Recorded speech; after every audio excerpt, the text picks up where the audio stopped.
Okay, so once again, welcome everybody.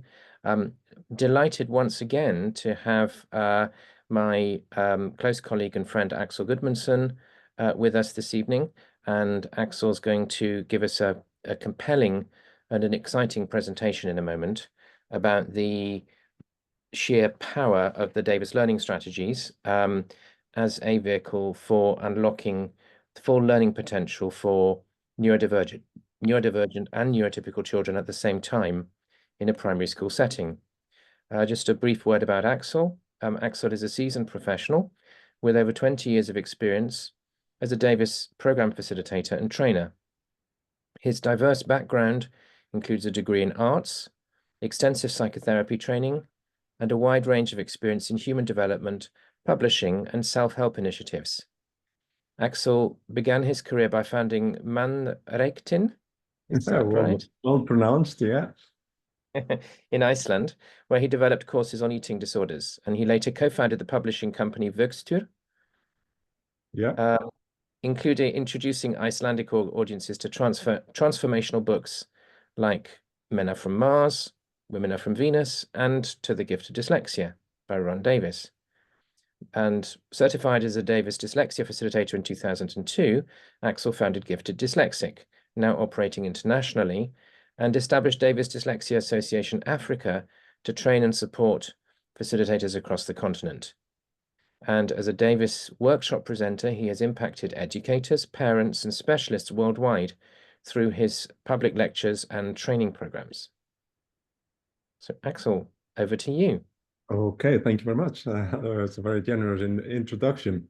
So what I intend to do is to share a presentation. I love kind of PowerPoint presentations, and I hope this will be entertaining for you all.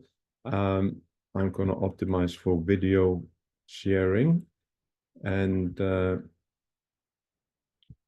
we will share this and go to the first page here, which is there, and play slideshow.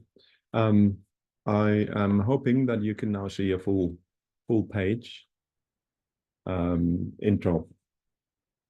I'm just checking what we can see as a little bit of lag on Facebook. So I'm just viewing whether, yeah, I can see that it's all right now. Okay, so what we're going to talk about tonight is the Davis Learning Strategies, a 12-hour workshop for mainstream teachers and for parents. And we'll talk about a bonus offering at the end as well. Let's start with a brief history. The 5-day Davis Dyslexia Correction Program was initially developed in the 1980s, almost 40 years ago, as a remedial intervention for adults. It was soon adopted to help children as well in a one-to-one setting with over 90% success rate.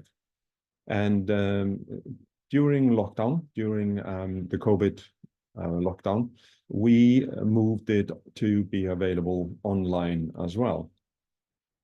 Finally, in the late 1990s, the Davis learning strategies were developed to teach reading in regular mainstream classrooms, complementing phonics instructions.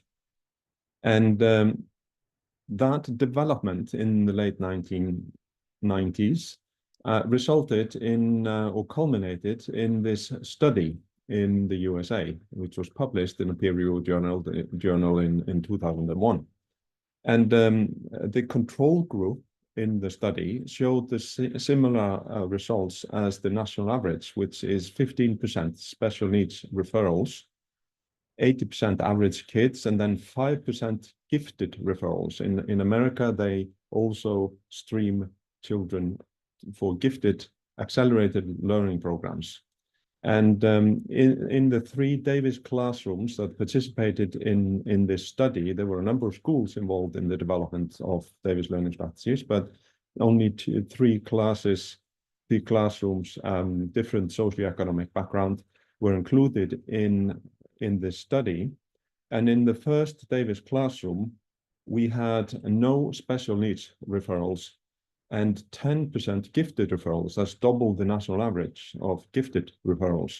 Second one had, again, no special needs referrals 2-3 years after the school started using Davis learning strategies. And now 20% gifted referrals, which is 4 times the national average. And the third classroom, again, no special needs referrals, but now 40% gifted referrals, 8 times the national average, nearly half the class. We also have a school in India called Omega International. They have over 6,000 learners, and they discovered the 2-day Davis Learning Strategies workshop in 2013. When it's given face-to-face, it's 2 days. When it's given online, which we will be doing in January, we're going to schedule it as 3-4 day sessions. But now Omega has trained over 150 teachers in DLS, with 3 in-house DLS mentors and 2 fully licensed Davis facilitators who set up a remedial department called Indigo. Now, 10 of the first 11 Indigo children achieved average marks of over 70% in grade 10 exams after 3 years of Davis. And these are obviously, they are in a remedial department, so they are probably started off as the worst performing children in that school. And after 3 years of Davis, they all score over 70% in the grade 10 exams. In New Zealand, Davis has also been used quite extensively. This was it was not published in a peer-reviewed journal yet, but this data we have from 10 schools after first 6 months of using Davis learning strategies. So 6 months, within 6 months of doing a 2-day training workshop, this is the result we see. Partial DLS results in up to 60%, an average of 60% of failing 6 to 8-year-old children now succeeding. So this is a drop in remedial requirements of 60% within 6 months with partial DLS. What we mean by that is that they were only using the self-management, what we call the focusing strategies of DLS, and still saw 60% drop within 6 months. If in schools that were using whole DLS, that means the focusing strategy and everything that I'll be talking about tonight, then we saw 80% drop in special needs referrals within 6 months, which I think is extraordinary how quickly this affected this change. Now, there were 2 schools in that cohort that had been doing this for a number of years. So from 2014 to 2018, there was a school called Waihao Downs, and another school that had exactly the same results essentially as Waihao Downs. But in New Zealand, they introduced what they call national standards for learning. There's a standard where they expected each child to be at each age. And the average in New Zealand over those 4 years that you see on the screen, 5 years in fact, introducing the national standards in fact didn't change the performance, the average performance of schools in New Zealand. But the Davis Learning Strategy schools, Waihao Downs was below performance in 2014, which is one of the reasons why they decided to try something like Davis Learning Strategies. And within a year, they had reached the national average in their children, in literacy in their children. But they kept improving over the coming years. And by 2018, they had over 90% of the children scoring at or over the national standards in reading. But I'm sure you're curious about why not 100%? So what about the nearly 10% that weren't scoring at or above the national standards? Now, it turns out that the children in Whitehouse Downs who had received 3 years of Davis learning strategies, they all scored 100%. They all passed the national standard for reading. So the 10% that didn't achieve the national standards for reading in Whitehouse Downs, they were all children that didn't do Davis learning strategies. They came into the school at a later stage, so they didn't receive 3 years of Davis learning strategies. Now, in those 5 years, there have been no reading recovery intervention required, no special needs referrals in Whitehouse Downs, and dramatic drop in playground behavioral instances. So DLS extends way beyond academics and way beyond the classroom. Now, how do we achieve this? First, we talk about Davis focusing strategies. That's the thing that just on its own will result, or in New Zealand, resulted in a drop of 60% in special needs referrals. Now let's look at what learning is made of. Here we can see it's called the pyramid of learning. At the pinnacle is academic learning, and that is based on and daily living activities and behavior. That's all things that we want to influence in our school children. That's what we call cognition, intellect, all these 3 aspects. But those 3 aspects, in order to succeed in them, you need to they rest on perceptual motor development. And if you work in remedial or you have a remedial child, then you will recognize, auditory language skills, struggling with pronouncing words. Visual spatial perception can be dodgy. For example, in dyspraxia. Attention center functions, so it's like ADHD. Hand-eye coordination, again, dyspraxia. Ocular motion control, that's like tracking, eye tracking. That's obviously important for academic success. And postural adjustment, which again ties into just being aware of your body. That all, again, builds on sensory motor development. Body structure awareness, body schema, reflex maturity, input screening ability. That's something that autistic people tend to struggle with, selectively take in stimulus. They get overwhelmed because they take in too much, resulting in very high intelligence, actually, but not necessarily very well organized or accessible to them. Postural security, that's about the body. Bilateral body awareness, that like crossing the midline, for example, very common amongst children that struggle with learning, that they are either mixed dominant or often left-handed. Motor planning, complex new activities, but all of this is built on our sensory systems, and this is where you may really recognize these things. The five senses that most people recognize: smell, sight, sound, taste, and touch. But here in this pyramid, we include vestibular, which is sense of balance, which is mainly the inner ear and the eyes, and the proprioception, which is awareness of body, both physical muscle movement and internal operations in the body. And in order to succeed academically, accurate and consistent perceptions are necessary for developing reading skills. You need to be able to establish focus when you read and effortlessly maintain that focus. And the Davis focusing strategies are simple mental tools which ensure accurate perception. And without accurate perception, learning is likely to be impaired. If you're not able to stay focused on the page, for example, for reading, or on the teacher in the classroom.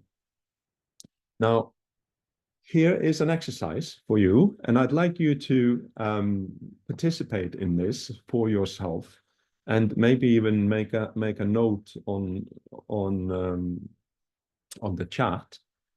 So this is an exercise which is about kind of given you a sense of the difference between different thinking styles and the strength of certain thinking styles, and also give you an experience of the kind of failure that children often experience in the classroom. So I'd like you to name the color. I'm going to give you 10 seconds. I think there are 10 colors that I'm going to show you. And what I'd like you to do, you not on camera, but just for yourself, just name out loud the colors you see and see if you can name them all. And we start now.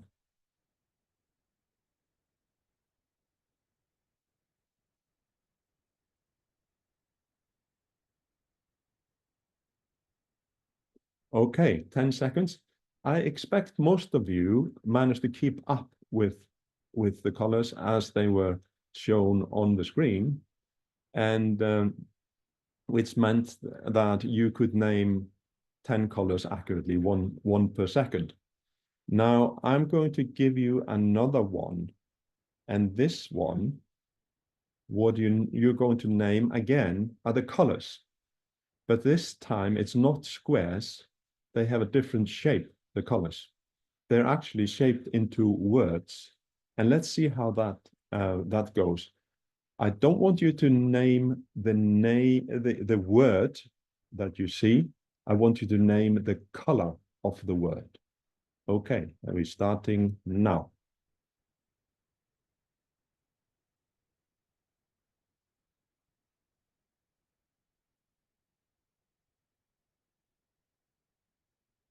Now, my guess is that you failed in this. I hope so, because that will have given you exactly the experience I'm looking for, that you would have started to read the words instead of telling me the colors. And that is because you would have struggled simply because your focus was affected by confusion. You got confused between the name of the color and the name written by the word. So what did that feel like? I imagine that felt like maybe a sense of embarrassment, maybe feel like, I'm struggling with something that maybe everybody else can do, and so on. But I can tell you, everybody struggles with that pretty much, except what do you think a non-reader would have done? How do you think they would have succeeded in naming the colors of the words? If they can't read the words, then the shapes of the words in the second time, the fact that they were shaped like words, wouldn't really have affected them. As long as they know the colors like you did in the first with the squares, they would just as easily be able to name the colors of the words. They wouldn't be confused by the words. So most children, when they're starting, well, all children, when they're starting to learn to read, they are not just non-readers, they are also non-verbal readers. They're non-verbal thinkers. They think with the meaning of words and not with the sound or the shape of words, and therefore they are not confused by the shape of words when they see this exercise that we just did. Now, this is a little just snippet of how we do Davis-Focus strategies in a classroom. It can be done normally it's kind of installed in a small group, but once all the kids learn how to do this, we do this with the whole class. And this is what it looks like. Now I'm going to do focus. Okay. I want you to get comfortable in your chair and close your eyes. Now do a release and feel it all through your body.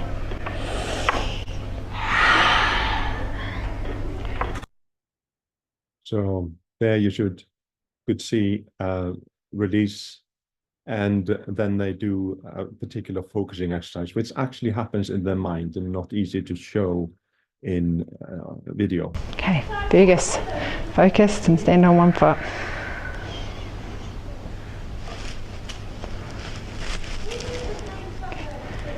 Good boy. And these are hand and eye coordination exercises that require focus. The children balance on one leg. And in order to maintain balance, you have to maintain focus. When you lose your focus, you lose your balance. And that's why this is very good for reinforcing focus in the classroom. Now, this is an exercise a little bit to make some of you feel embarrassed, and some of you possibly have seen this. If you have seen this, you know where the cigar is. If you haven't seen it, you probably cannot see the cigar. And this is an exercise that will teach you that as children, we need to learn how to see, how to distinguish what is what. So just have a look at this picture and see if you can see the cigar in this picture. I'm going to give you a moment. It's staring you in the face. Now I'm going to show you where it is. There it is. And now, once you've seen it, you cannot unsee it. Before, I hope you didn't see it, but now, because I've seen this before, I cannot unsee the cigar. I cannot see this picture the way I saw it the first time I saw it, where I couldn't see the cigar. But the point here of this exercise is that we need to learn how to see things, how to filter stimuli, and how to interpret shapes. For example, shapes of letters and words.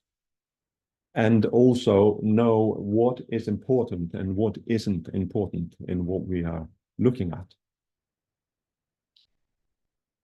We work with multisensory tools, and we use plasticine.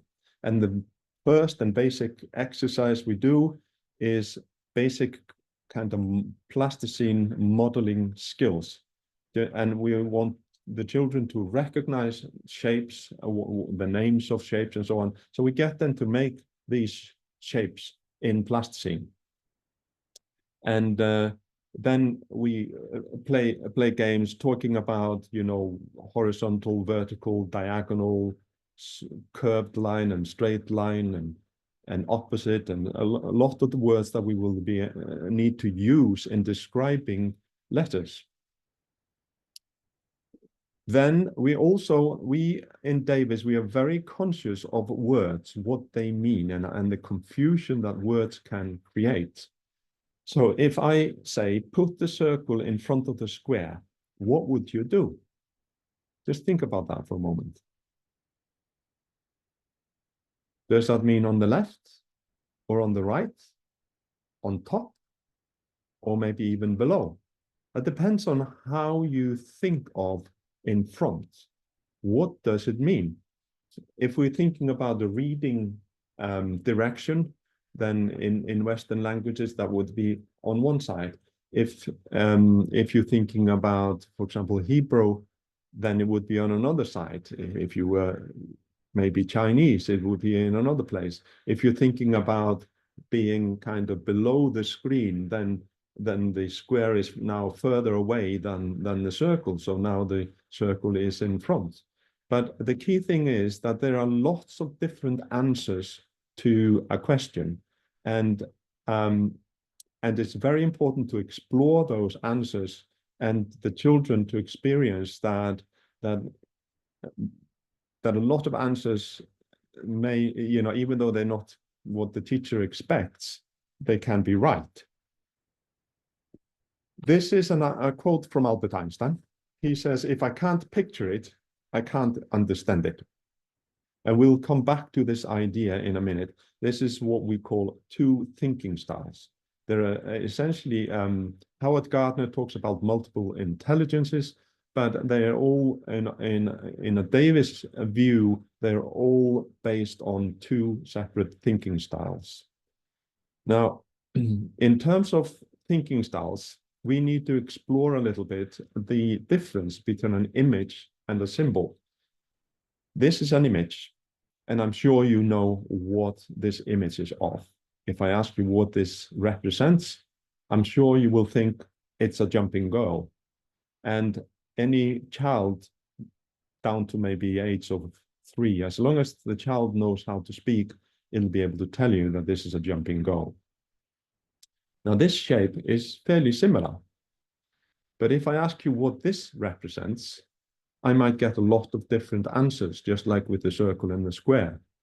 And a lot of them could be right. You might tell me it's an X. That would be correct. You might tell me it means a kiss. That would be correct. You could say that it means wrong. That would be correct. It could mean no entry. And I'm sure you could come up with a lot more answers to that question if you engage your creativity. The key thing here is that one of those things is an image and the other one is a symbol. And an image, we have already learned what it means because it looks like what it represents. A symbol has a meaning, but it doesn't look like what it represents. An X does not look like a kiss. It does not look like a sound. So symbols are tricky for that reason. And Einstein would have struggled a bit more with symbols than he did with images. But let's look at this one. This is, some of you may have seen this before. This is kind of a in between a symbol and an image. It's a stylized image. And if you are confused about this, if you haven't seen this, then you might be confused about this. And then I'm going to ask you, if I gave you a chance to see this from a different perspective, from a different angle, do you think your confusion might go away? Now, if you have seen this before, you know it will. So let's just dive straight in and look at it. There you go. It's the same thing from a different angle, from the side. And now I'm sure your confusion has gone away if you had it. Now, this one, I'm sure you haven't seen before, unless you've been to one of my lectures before. And this is an actual photograph. I cleaned away everything around it that could give you clues to what it is. So I'd like to ask you, or think a little bit about, what could this be? Now, you could give me a lot of different answers because I'm asking, what could this be? And they could all be right. But in fact, there is only one right answer, what this actually is. And I'm going to ask you again, do you think, if you feel confused now, do you think that confusion might go away if you got a different perspective? Let's see if that happens. Yeah, I presume your confusion has gone away now. Young children use this 3D talent frequently, and it works beautifully with real objects. But when it comes to 2D symbols, when this 3D talent is used on 2D symbols, it can cause problems. Here's a 2D symbol. And if a person has developed this skill of manipulating images in their mind to see them from different angles to clear away the confusion, they might try and apply that to this one. And now, does the confusion go away by seeing it from a different angle? No, it doesn't. The confusion increases, and this is the most common dyslexia symptom. They could do this. Again, it's the same shape, just from a different angle, different perspective. And again, the confusion increases. And here, again, confusion increases. And this is the most common problem with dyslexia, like seeing the letter S from different perspectives, not being sure which way it goes, seeing a lowercase n as a lowercase u, or uppercase M as a W upside down. So there's lots of confusion, and this can cause this particular thinking style and this 3D talent. But all symbols have three parts to them. That's another aspect to this puzzle.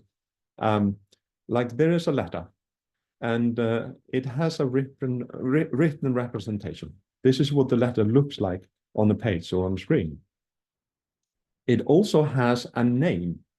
It's called an A, just like we call it in the alphabet song. And the letter A also has a meaning. And that's the sound of the letter A. And here you can see the letter A can have at least 1, 2, 3, 4, 5, 6, 7, 8 different meanings. It can mean A as in apple. It can mean A as in 8. It can mean ball, or as in ball, or A as in barn. It can mean, say, air as in air. It can say E as in private. It can say like in about. Or it can say nothing at all, as in bear. So this can be very confusing for children when they're starting to learn. And this is why you can see that letters have lots of different meanings, lots of different sounds, particularly the vowels, and that depending on the context. Now, but letters actually only have one name. That letter is an A. And this is why in Davis, we use the actual names of the letters, because that is simple. We then do letter mastery. We use plasticine, we use the clay, and the children form the letters in clay, and then they use focus to anchor in the letter. And of course, this is multisensory, and here you can see how they anchor it in. You are uppercase A. All right, good job. Have a seat. Very quick and easy. Then we move on to alphabet mastery. And we use the alphabet to almost like a measurement, like a gauge, to check if there is any confusion in the child's memory of the letters. And here you can see, I'm sure you'll have a question about why this is back to front. We've done the uppercase alphabet the correct way around. And we just don't want the child to have the lowercase a and the uppercase a in the same place in their mental image. That's really the only reason why we have it back to front. So the A, uppercase A, would be in the place where the Z is in this picture.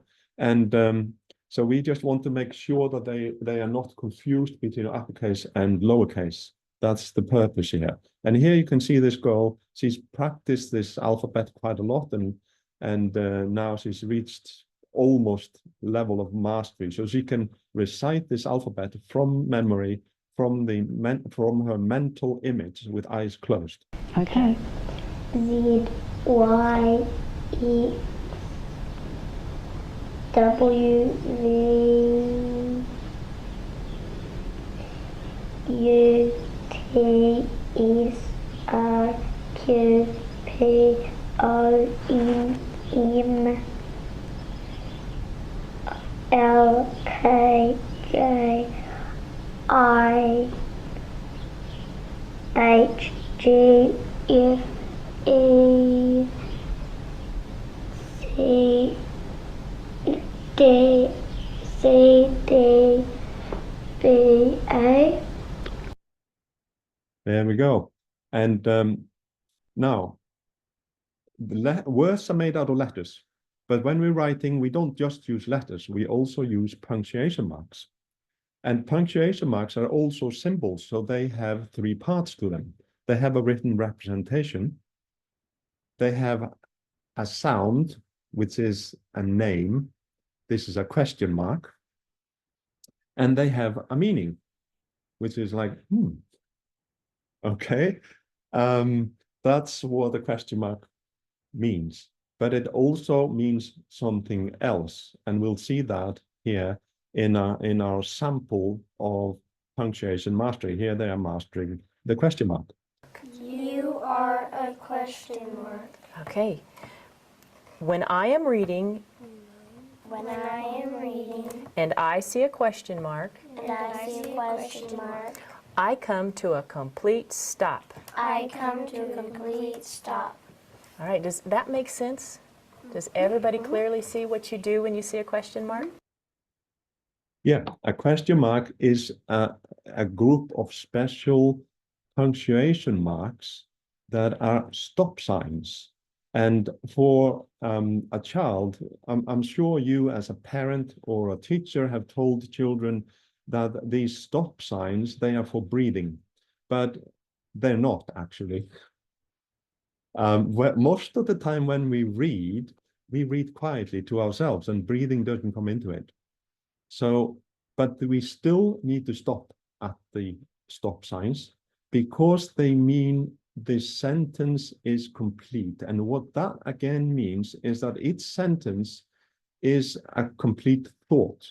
And for someone, for a child or an adult that thinks in images, which we all do when we are born, that means you need to picture what you read.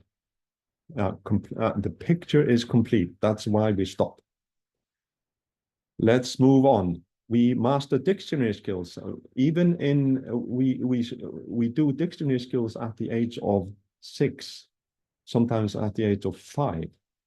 And here's an example of what we do in that. We give a child a dictionary, pointing out the guide words on each page. Have the child look up one syllable word. But once they've mastered the alphabet, that isn't very hard. And then have the child read the entry. I'm assuming they know how to read now. Or we read for them. And then we discuss the 3 parts of a word: shape, sound, and meaning, which are all in the dictionary. The entry word is the shape. Some dictionaries have a pronunciation key, like this one, and then they have a definition which describes the meaning. Here is a quote from Albert Einstein, who was a non-verbal thinker. He said, "The words of the language, as they are written or spoken, do not seem to play any role in my mechanism of thought." What he meant is that he didn't use this part of a word when he was thinking, and he didn't use the sound of the word when he was thinking either. He just used the meaning of the word. He thought with the meaning of words. And young children do that primarily.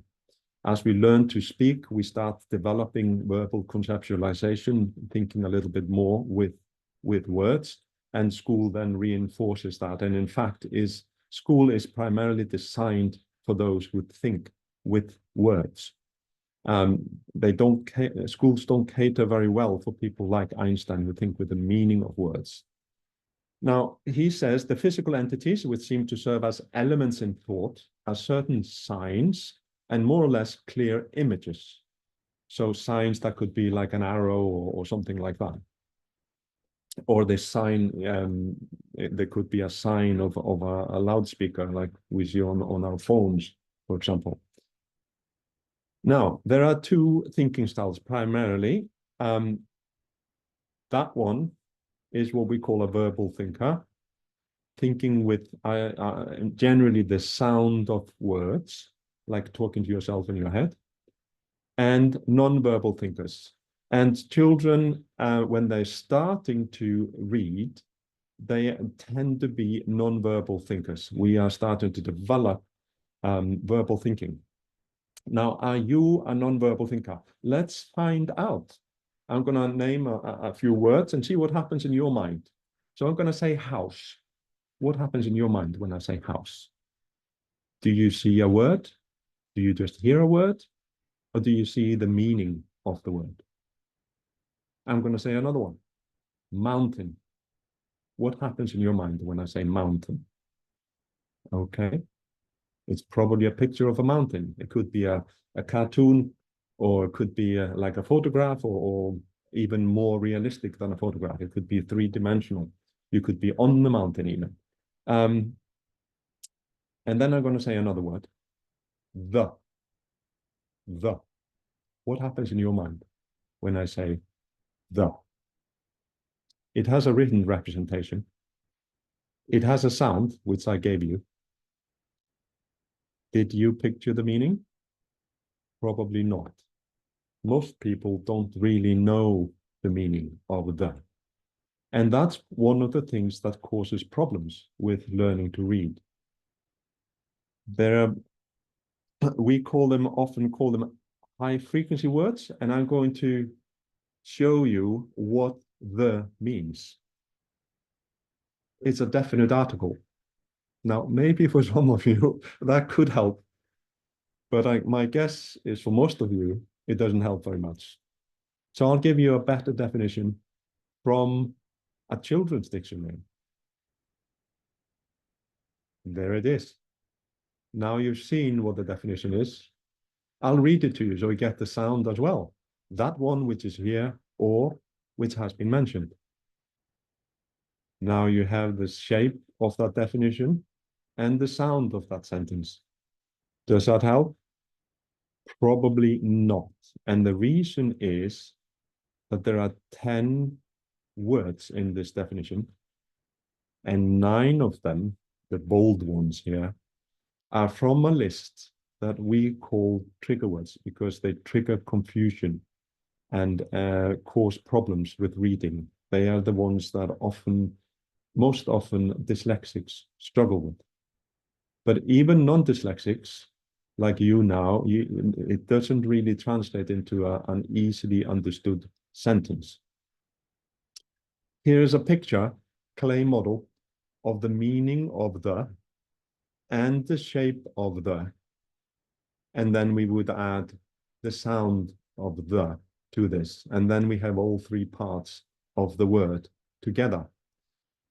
This is what I use when I give a presentation in person, when I have a projector, and then I will say, the projector is on. And then I ask, which projector am I talking about? And there will be someone in the audience that says, that one. And I say, oh, that one which is here, which is the definition. If I do it with you, I could say, the device is in front of you. Which device am I talking about? The device you're using to view this webinar. And where is here? That's where you are. There is another part of the definition which says that one which has been mentioned. So I could say I have a car, and then I can say the car is in my garage, or it's actually parked outside. But you know which one I'm talking about. And that's what the definite article actually means. The means you know which one I'm talking about. That's what it means. Here is just a random text, and I'm going to show you of these words that we could call trigger words. They are often called high frequency words.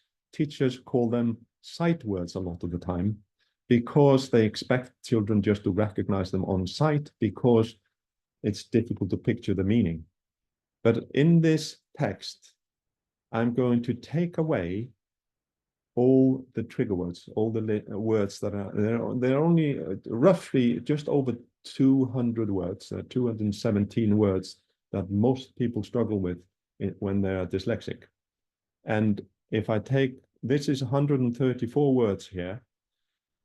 If I take away the trigger words, we're left with 70 words. And you could kind of read this, and a lot of dyslexics, they read this part and then they guess the context, the relationship between these words. And they can get past that reading, but normally comprehension suffers because the relationship between the words is given with these words. And you can see that's more than half of the words on the page are from this list of 217 words. Here is an example of what's called the running commentary, where a dyslexic is asked to read a passage of text to see which words he trips up on. And these are the words he tripped up on. And there are 10 words. Substitution, SS means substitution. That he read a different word. C is correction. He made a mistake but corrected it. And H is hesitation. He hesitated before he could read the word. So these were the words that caused problems. Not the long words, not the kind of difficult words. There was only one word that's not from the list of 217 trigger words. 10 errors, 9 of them were from the list of high frequency words. And that's why we master these words in the clay, using focus and using multisensory methods, including the meaning of these. So the meaning, we find the meaning in the dictionary. That's why we master the dictionary skills as well. And here you can see children, they spent time making the shape of the word and the meaning of the word, and now they're adding the sound. And you're going to say, you are with, meaning in the company of. Are you guys ready? Let's do that together. You are with, meaning in the company of. In the company of. Great job. Now point to your word and say, you say with. Okay, have you got it? Why don't you go ahead and touch and say the letters of your word together. W-I-T-H. Okay, now everybody check and make sure that that word is clear in your mental picture. Close your eyes and see if you can see it in your mental picture. And because they've mastered the alphabet completely, they can now hold the mental picture of a word as easily as they would hold the drawing of a smiley face or any other image, because now they can relate to the letters as images rather than symbols. Then we do reading exercises, and they are different from phonics reading exercises. This is complementary to phonics. And we start with just spelling. And without getting the child to figure out the word, the child just names the letter, and then the assistant, the teacher, or the parent tells them the word. So there's no figuring it out. And what we find with this method is that very rarely does a child need to read a word more than twice before they start recognizing it. And this is what it looks like. T-H-I-S. This This. F-I-S. is Is. T-H-E. the. The. F-I-S-H-I-N-G. Fishing. Fishing. B-O-A-T. And you can see that they are using the names of the letters, and they are just clocking the letters and then hearing what the word is, and that will help with spelling as well. And as long as they are focused while they are spelling it and hearing it and repeating it, they are likely to recognize the word next time they see it. And of course, the exception is those simple words that I've mentioned, those 217 words that cause problems, and very often names, because what children tend to do in terms of making sense of words is to anchor them into something that they recognize, like a fishing boat is easy to picture, and that's how they recognize it. They anchor it into the meaning of the word, and of course they're recognizing the shape of the word as well, and they are recognizing the sequence of the letters, not just the shape. With this exercise, we are training them. We're training them to recognize the letters in the word. There is another reading exercise called Sweep, Sweep, Spell that builds on the first one, and this is what that looks like. Look, Mom, said Sam, can we go in the here And you noticed there were a couple of words there that the child made a mistake here. And then she got it, she swept through it with the finger again. We are training eye tracking here as well. And the correct way of reading, which is to sweep through the word, not just look at the shape of the word, but sweep through the word. And if a child kind of builds that as a habit, then they will be taking in spelling as well as the meaning when they read. And so you can see that this procedure is called sweep, sweep, spell. If the child wouldn't get it on the second sweep, they would go back to the earlier procedure and just spell it, and the assistant will, or support person will just tell them what the word is. There's no working out of a word. They either recognize it or they get support. And then finally, there is what we call picture punctuation. This is the third reading exercise. And this time we are interested in comprehension. The first two exercises are just practicing procedure of reading. This one, we are looking at comprehension. The bears and foxes and the great wildcats could not get them. Okay. So what picture do you have now? All of the beavers in their home and all of the animals, like the foxes and the bears and the cats, are all out. Okay, out whereabouts? Where can you see them? Out on the grass near the forest. Okay. And you may have noticed that there was one word that this boy skipped, and that was from the list of trigger words, from the high frequency words. It was not the picture words that he skipped.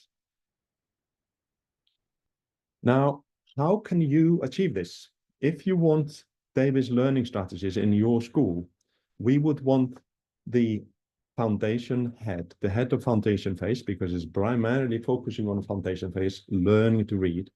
That person has to be on board, as well as the Senko and the school principal. We want the school, it's not really, we don't see maybe great success if just one teacher in the school is doing this. You need to be quite a brave trailblazer if you're going to be the only teacher in the school doing this. But you ideally, we want support from school management and administration. But to ensure motivation, we've also had schools where the decision is made top down and we don't get buy-in from the teachers, and that is not advisable either. So to ensure motivation, each teacher opts in to be trained. We propose a free lecture like this presentation I've been giving now as the first step. One teacher and any teacher aide is trained for each of the grades 0, 1, 2, and 3 for 4 years. And then training each participant costs on average of, we're talking about dollars here because we're expecting some international attendance to this presentation. So it'll be a bit cheaper in pounds, obviously. So we're talking about roughly $1,000 per participant, or then 2,000 per classroom if it's one teacher and one teaching assistant. And so the total of training 10 participants is then 10,000. And what we're including here is materials to use in the classroom, like plasticine and various resources that are needed in the classroom. Now, how much is that? It sounds like a lot of money, $10,000.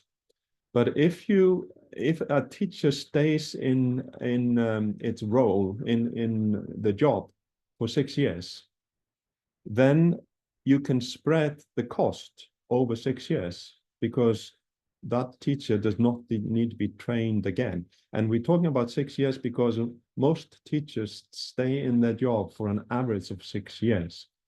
So that's a reasonable thing to think about.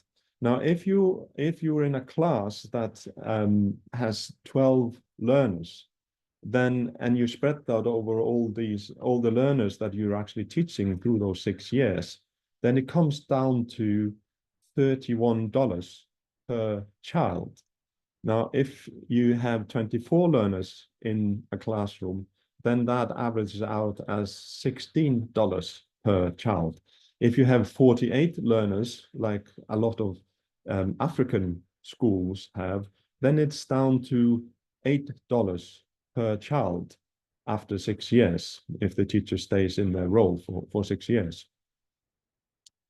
So spreading $10,000 over 6 years with 24 learners comes to about 16 pounds per learner. But DLS benefits extend beyond the first 4 years. It lays a foundation for effortless learning and teaching for the rest of the learner's education. So even though we're only using it for using the reading exercises in the first 3-4 years, we're laying a foundation so that there is no learning struggles further up in the education. So the cost of DLS could therefore arguably be covered by every learner in the school and not just grades 0 to 3. If we do that, then the cost would drop to $8 per learner each year in classes with 24 children. I'm talking about 8 grades with 24 children in each class. And that would then cover training of 10 DLS staff every 6 years. If you have 48 learners, it drops down to $4 per child. And of course, if teacher training colleges offered DLS in pre-service training, that cost could be cut significantly.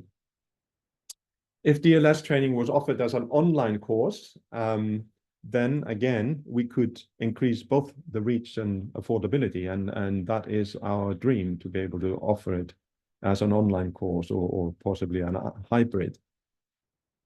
So only $4 to $8 annually per child. And if you look at that per month, then we're talking about less than $1 per month to introduce Davis learning strategies in a school, if we spread it over 6 years, which is a reasonable way of thinking about it. Now, what's involved in Davis learning strategies? Time required. In reception, it tends to be roughly 20 minutes a day. And in year 1, 2, and 3, about 30 minutes a day.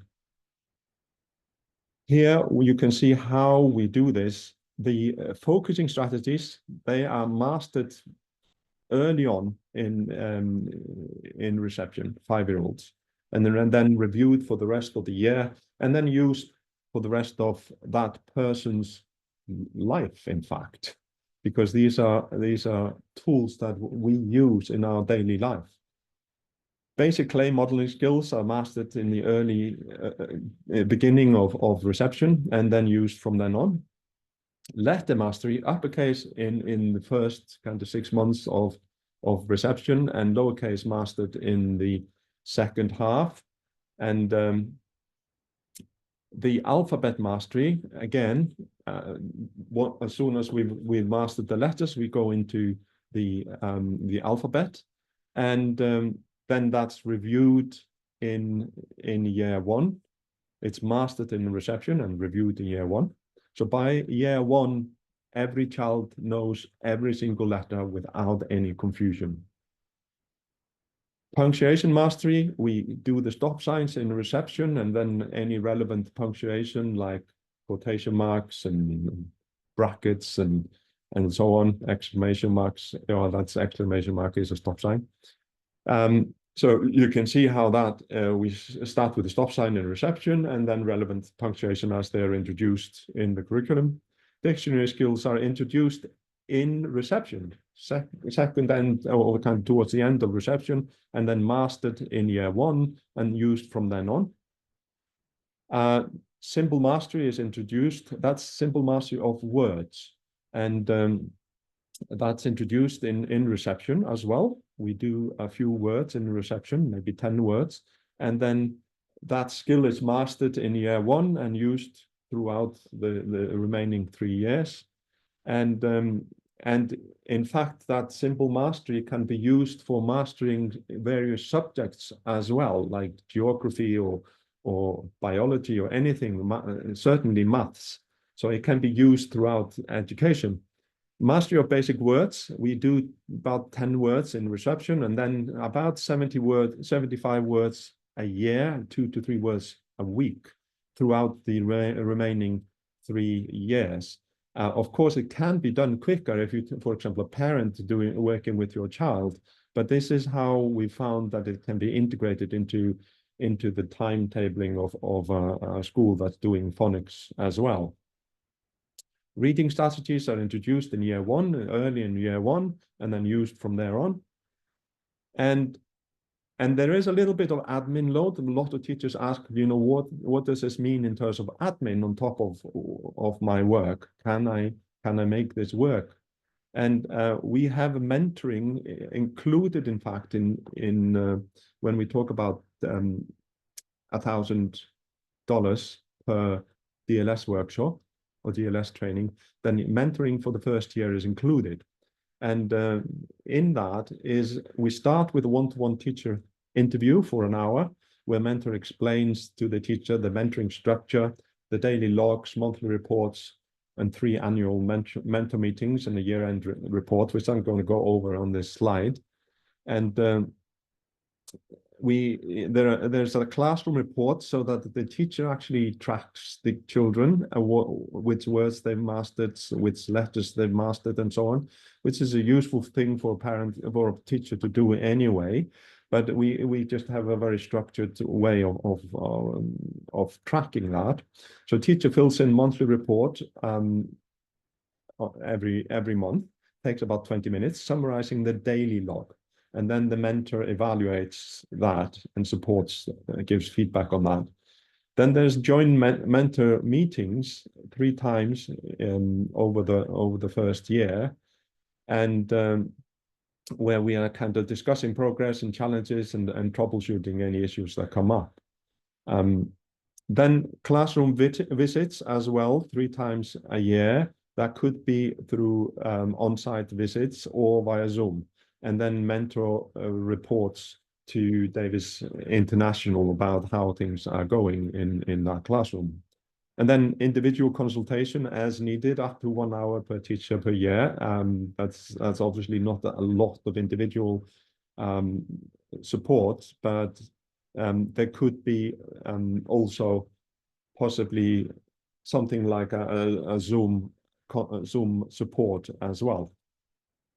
And then there is a year-end survey.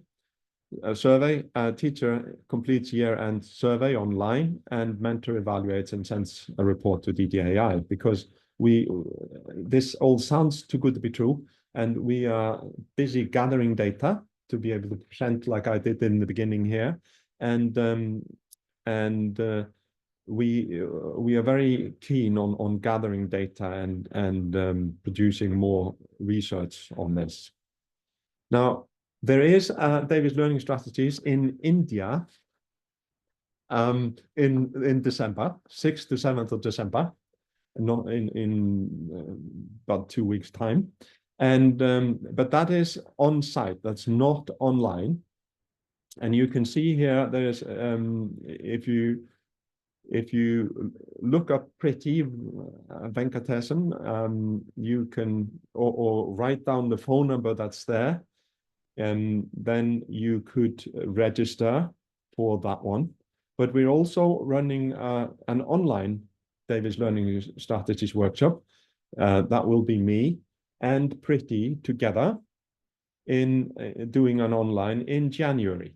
And that's a 12-hour online workshop, 10th, 11th, and 12th of January. And that runs 4 hours a day, 9 to 12 p.m. 9 a.m. to 12 p.m. UK time. And there's a bonus access for that workshop to something called To Learn to Read. And that is, this is me explaining what that is. I'm just going to run this video quickly. It takes 3 minutes. Alongside the Davis Learning Strategies for Teachers, the Davis Dyslexia Association created a kit for parents to use at home to teach children to read using the Davis approach. During the 2020 pandemic, I obtained permission from the Davis Dyslexia Association International to convert this kit into an online course for parents who needed to teach their children to read at home because of lockdown and school closures. This course is still being tested and is therefore free to use at the moment.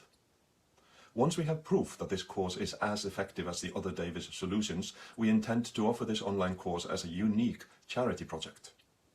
Many charity organizations do a wonderful job of helping people in need throughout the world, but for the person donating funds to that organization, it can be difficult to see the direct impact of their donation.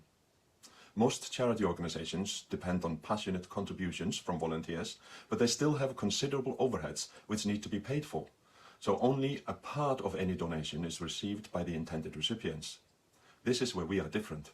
A family who can afford to pay around $100 for the course receives a voucher which they can donate to a family that cannot afford the course. The two families join a free online Facebook group for peer support, where they support each other and meet other families doing the same. This enables a family to ensure that their child learns to read in a playful, creative, and effective way, while at the same time empowering another family to do the same with their child. Not only does the sponsor family get to see the results of their charity donations in real time, they get to personally ensure the success of their donation by working directly with their supported family. So, to help us help others, I appeal to you to help your child. Sign up to Learn to Read and receive step-by-step guidance on how to teach your child to read in the most effective way available. By doing so, you can be the change the world needs so desperately and potentially spare your child years of pain at school. Okay, and that's where my presentation stops, and maybe Richard wants to jump in here and talk about the cost of the Davis Learning Strategies, because we've been talking about $1,000. In fact, we're offering a special rate for the January workshop, and I'll pass over to Richard to talk about that. Great, thanks, Axel. So I can briefly share just some details about that, and I just dropped also into the chat just the link, the registration link. So if you're on Facebook, at least not on YouTube, but if you're on Facebook, then in the comments you'll see there's a link to the sign up page for the workshop. Can I just jump in here quickly that to say that To Learn to Read, we have got already a lot of participants signed up, and so we've actually closed a sign up to that, except for the ones that are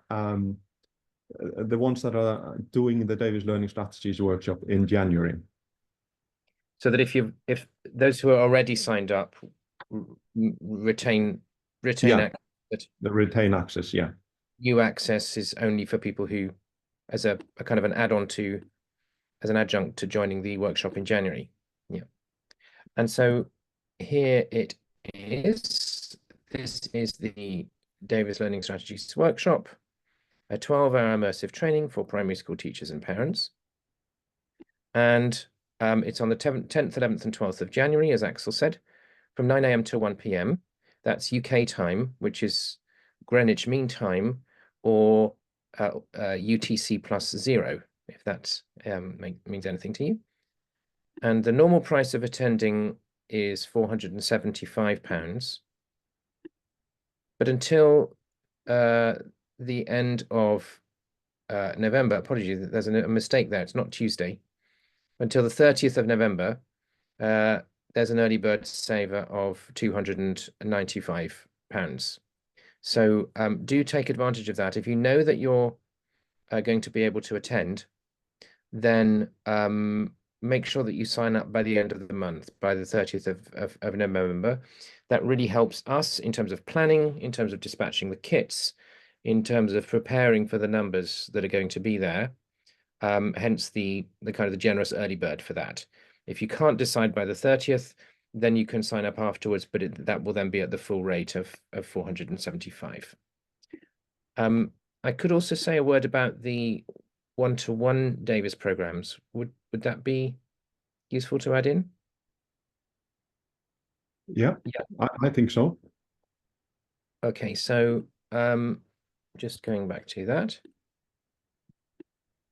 So if you are a parent, well, or an educator for that matter, and particularly a parent of a child who's older than the Davis Learning Strategies age, so over the age of 8, or indeed if you're an adult who is a dyslexic thinker and struggles with reading and writing, or with other aspects of learning, it is not too late for you with Davis, because you can access learning can become easy for you if you access one of our one-to-one programs.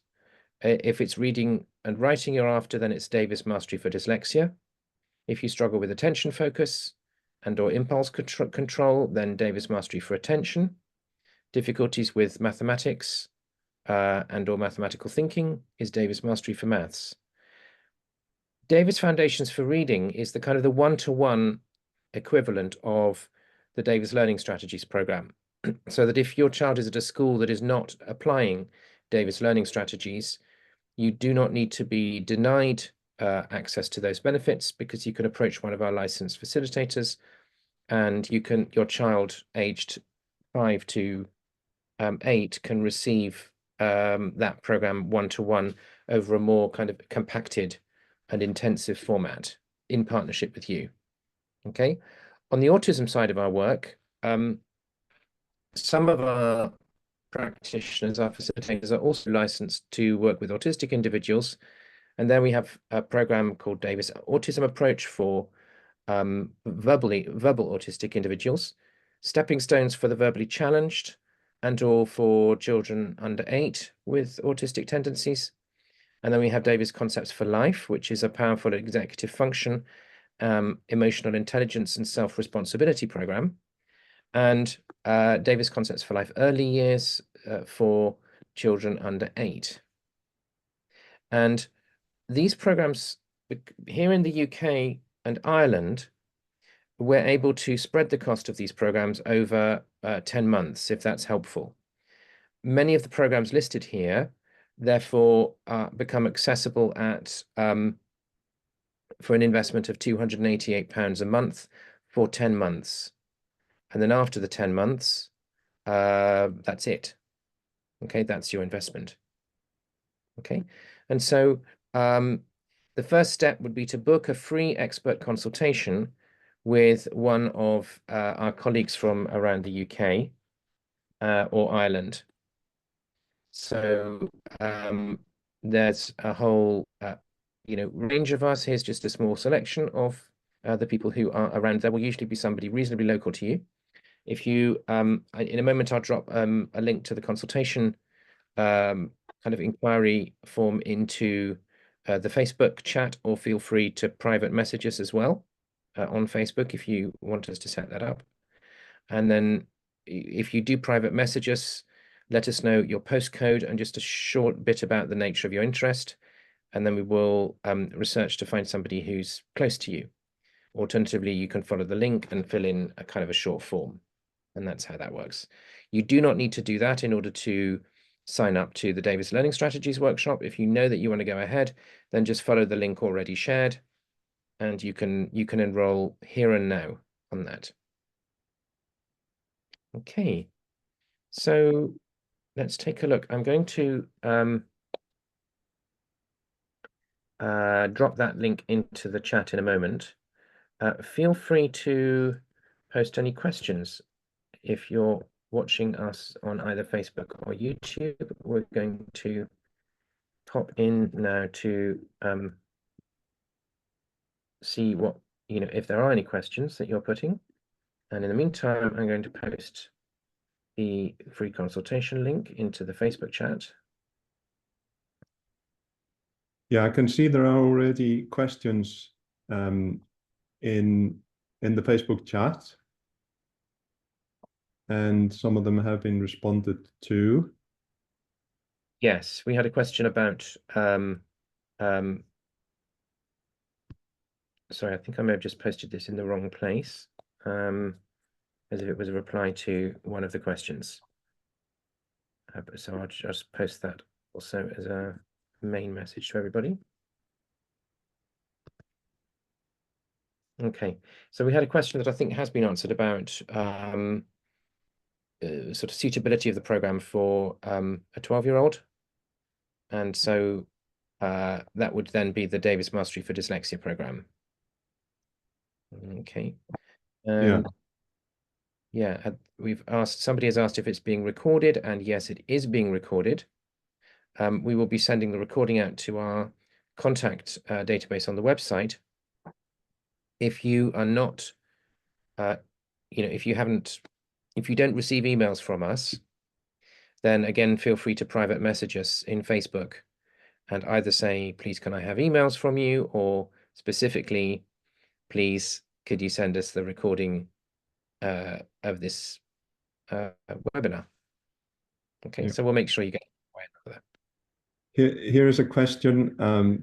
If this would be successful, if I were to offer it as a private tutor for students who would work with me one-to-one outside of school. I presume, I don't know, it depends on the age, first of all. So this is, the Davis Learning Strategies is for younger children. And so 5 to 8 year olds. And if the child is of that age is learning to read, then yes. If it is a child that's already struggling, then it would need a deeper intervention, which would be a Davis program, one-to-one Davis program. Yeah. And yeah, exactly. So we do also. Yeah, sorry. We have a workshop, which I haven't mentioned. If anyone wants to be really bold and hop on at the very last minute to one of our forthcoming events, we have a Gift of Dyslexia workshop coming up next week, the 26th to the 30th of November. And that is, if you're, a private tutor working one-to-one with an older child, then that would be the workshop for you. So I'm just going to drop that into the chat. Yeah. And while you do that, there's a question here, will there be another session of To Learn to Read later in 2025? We are aiming to finish the trial in kind of mid-March, end of March. And then all the data will be reviewed, and then we aim to offer it. If we find that it's as successful as everything else that we do, then we intend to offer it. Now, the pricing that I mentioned earlier, kind of $90, $100, that is not fixed yet. It might be a little bit more. I don't know. And we actually were thinking of making To Learn to Read available for eight more people now, following this presentation. But that would have to be by invitation only. So you can contact us either through direct messages or email, and then if you're one of the 8 lucky ones, then you get into To Learn to Read for free. Great. We just had a nice, thanks, Axel. We just had a really nice post comment on the Gift of Dyslexia workshop.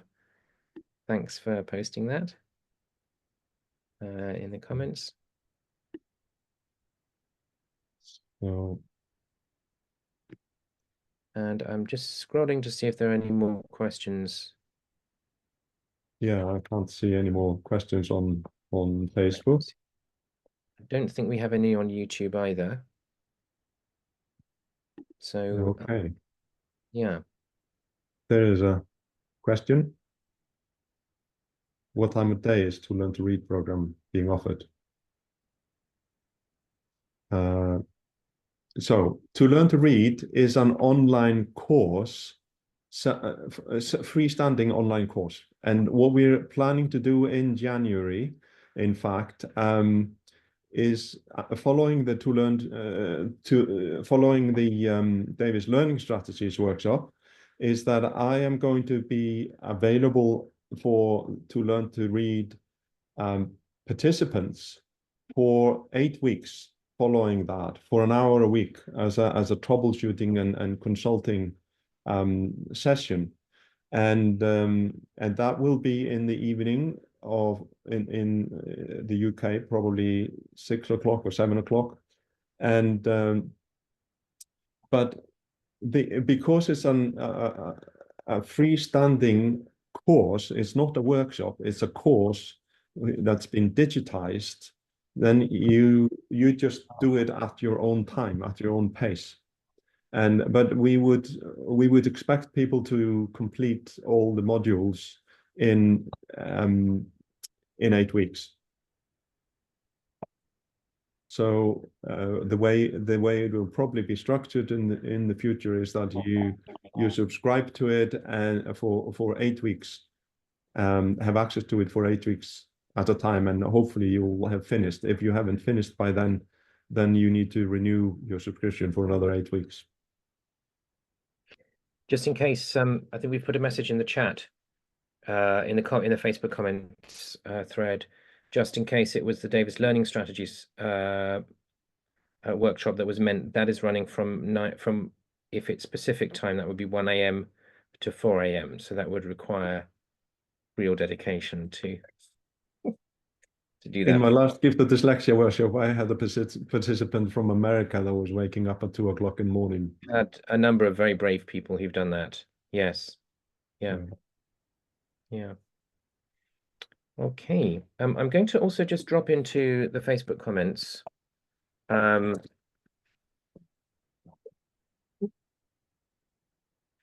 link to our YouTube channel.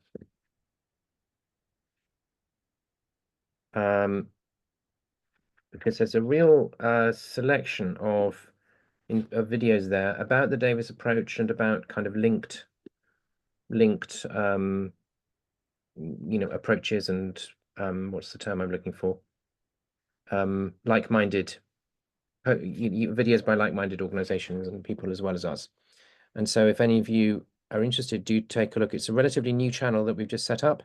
Therefore, it doesn't have many subscribers yet. And we would love it if you would like to hop on and receive new content as we put it there. Okay. Yeah.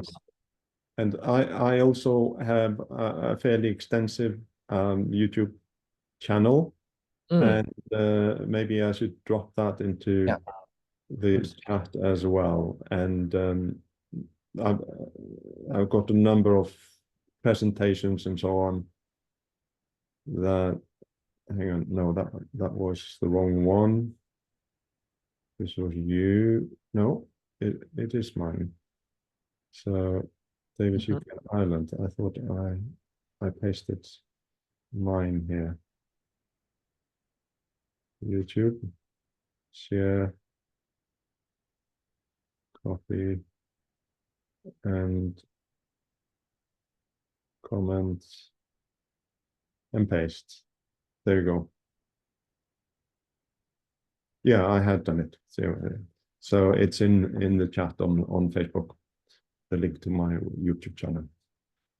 Okay, if we're not getting any more questions, then maybe we should draw to a close. Yeah, and thank you all for being with us today. And I think we'll do this again. Yeah, it was fun. Quite fun to be live on Facebook. Yeah, great. Okay, so wishing everyone a lovely weekend ahead, and bye for now. Yeah.